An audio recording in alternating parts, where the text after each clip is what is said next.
सीधा रुख करते हैं लखनऊ से आ रही बड़ी खबर का, जहां मुख्यमंत्री योगी आदित्यनाथ के कार्यक्रम मानदेय वितरण और सम्मान समारोह का आयोजन। बेसिक शिक्षा विभाग आज बढ़ाएगा सबका मानदेय। लखनऊ के लोक भवन में होगा भव्य कार्यक्रम का आयोजन। मुख्यमंत्री आज अंशकालिक अनुदेशकों का करेंगे सम्मान और इसके साथ ही सीएम 27,717 अनुदेशकों को बांटेंगे चेक। अब हर महीने मिलेंगे 17,000 रुपये। पहले मिलता था केवल 9,000 रुपये मानदेय। अप्रैल 2026 से लागू हुई नई दरें। समग्र शिक्षा अभियान के तहत बड़ा तोहफा मिला।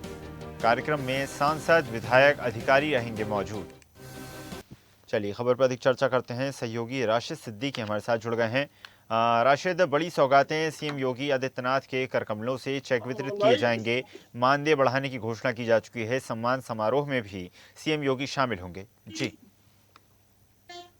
देखिए, बिल्कुल इस आज जिस तरह से माननीय मुख्यमंत्री योगी आदित्यनाथ लोक भवन शाम 4 बजे आज जो बेसिक शिक्षा कर्मचारी हैं उनकी मानदेय बढ़ाने की आज बढ़ाया जाएगा। साथ ही उनको चेक वितरण वहां किया जाएगा और साथ ही मुख्यमंत्री के साथ में दोनों डिप्टी सीएम ब्रजेश पाठक और केशव प्रसाद मौर्य भी उसमें शामिल होंगे। क्योंकि लगातार देखा गया है मुख्यमंत्री योगी आदित्यनाथ के सामने जब भी इस तरह की जो है बताई जाती है मानदेय बढ़ाने को लेकर, क्योंकि जाहिर सी बात है कई बार इसका मामला उठा था, बेसिक शिक्षा अधिकारी की तरफ से भी गया था और लगातार बेसिक शिक्षा जो मंत्री हैं उन्होंने भी इसकी। तो आज जिस तरह से देखिए मुख्यमंत्री योगी आदित्यनाथ खुद 4 बजे लोक भवन पहुंचेंगे और साथ में दोनों डिप्टी सीएम रहेंगे। वहां पर बेसिक शिक्षा जो है उनका मानदेय बढ़ाएंगे और साथ ही में कई ऐसी जो योजनाएं हैं वो भी कहीं ना कहीं आज उसकी भी आशंका जाहिर की जा रही है कि उसके भी शुभारंभ करेंगे। और एक बैठक उसके बाद एक जस्ट उन्होंने एक बैठक रखी है। बैठक के बाद उन्होंने शिक्षा पर जोर देने के लिए तमाम ऐसी चीज मीटिंग के दौरान वो बात रखेंगे अपनी लोगों से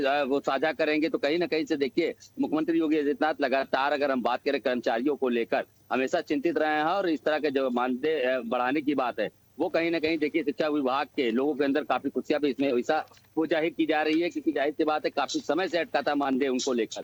कई बार इसको लेकर बातचीत हुई, कई बार नाराजगी भी देखी गई लोगों के अंदर। लेकिन आज कहीं ना कहीं से जिस तरह से चेक वितरण करेंगे मुख्यमंत्री योगी आदित्यनाथ, वो कहीं ना कहीं से देखिए जो बेसिक शिक्षा अधिकारी हैं, बेसिक शिक्षा कर्मचारी हैं, उनको लिए बड़ी राहत बड़ी खबर होगी है।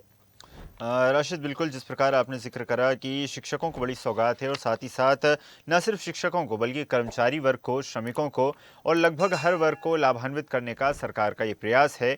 क्या इसे अगले चुनाव की तैयारी माना जाए या फिर वाकई में योगी सरकार निरंतर जिस प्रकार विकास कार्य किए जाते हैं, उत्थान के कार्य किए जाते हैं, उसी क्रम में ये अभियान चलाती नजर आ रही है?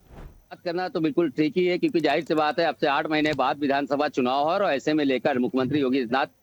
चलिए राशिद, रोकना चाहूँगा आपको। हमारे साथ स्टेट हेड उत्तर प्रदेश वंदना रावत जी जुड़ गई हैं। वंदना जी, जिस प्रकार जानकारी प्राप्त हो रही है, बड़ी सौगात शिक्षकों को मिलने जा रही है।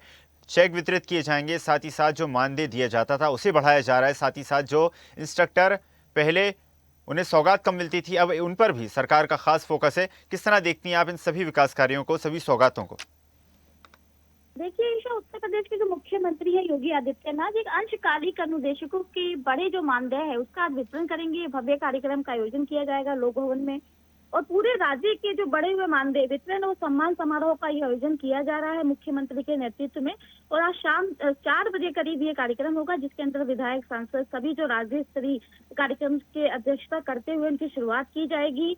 सबकी मौजूदगी रहेगी, मुख्यमंत्री खुद मौजूद रहेंगे और मुख्य कार्यक्रम के जो सभी जिले हैं 75 जिलों का सीधा प्रसारण किया जाएगा और हर जिले में भी समानांतर भव्य आयोजन किया जाएगा। इसका सीधा प्रसारण आप सब पर पूरे 75 जिलों में देखा जाएगा। इसमें जो भी प्रभारी मंत्री हैं, सांसद है, विधायक है, जिलाधिकारी है, मुख्य विकास अधिकारी है, वो जनप्रतिनिधि और अधिकारी सभी मौजूद रहेंगे। और राज्य स्तरीय, जिला स्तरीय जो कार्यक्रम के समापन का जो जनप्रतिनिधि अंशकालिक अनुदेशकों का जो बढ़ा हुआ मानदेय है उसको प्रतीकात्मक चेक जो है मुख्यमंत्री जो योगी आदित्यनाथ है वो देंगे। और सरकार ने पहले ही शासन आदेश जारी किया था कि अंशकालिक अनुदेशकों के जो मानदेय है उसकी बढ़ोतरी की जाएगी और ये बढ़ा हुआ जो मानदेय है 1 अप्रैल से लागू भी हो चुका है।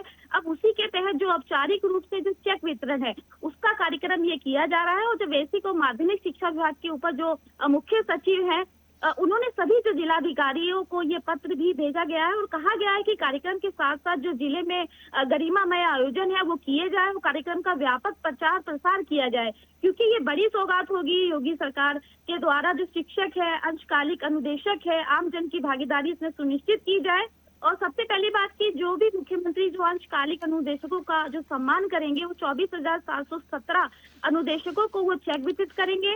अब हर महीने उनको 17,000 रुपए जो पहले मिलते थे, 17,000 रुपए पहले मिलता था, केवल 9,000 रुपए मानदेय दिया जाता था। अब अप्रैल 2026 से ये जो नई दरें हैं वो लागू की गई है और शिक्षा अभियान के तहत बड़ा तोहफा इसको बोल सकते हैं प्रदेश सरकार की तरफ से।